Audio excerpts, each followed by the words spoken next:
Hi guys, today I'm going to make cucumber salad with yogurt and mint. So if you want to know how I make this salad, please continue watch my tutorial. This is Helen Moore, and please don't forget to subscribe my channel and click the notification bell down to keep updated for more videos from my channel. So want to know how I make this salad? Let's go and make it. So the ingredients, we need 3 cucumber, 1 garlic, 1 lemon. You need 1 cup of yogurt or robe in Arabic. We also need mint, fresh leaves, or they call these leaves nana in Arabic.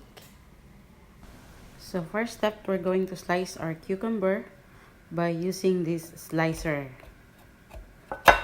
like that.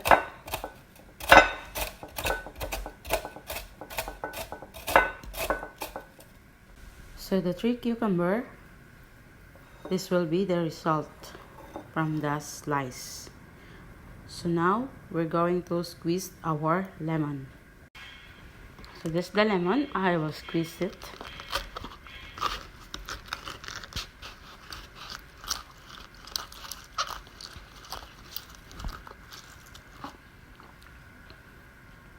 And after that, we're going to put the lemon on the cucumber. Next, we're going to make our yogurt.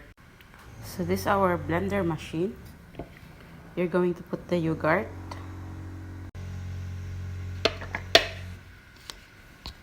All of this. You put also the 1 garlic and also the mint leaves. We're going to blend all this.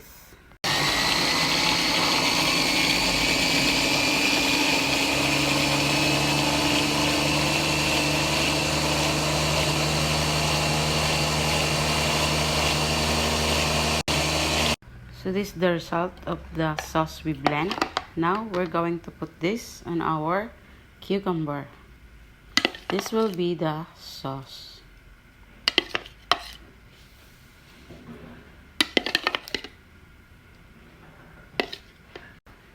And then you put a little bit of salt.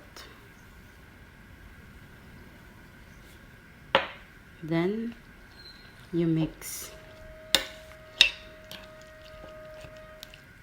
If you want it's a little bit creamier, you can add a little or more robe or yogurt on it for your salad.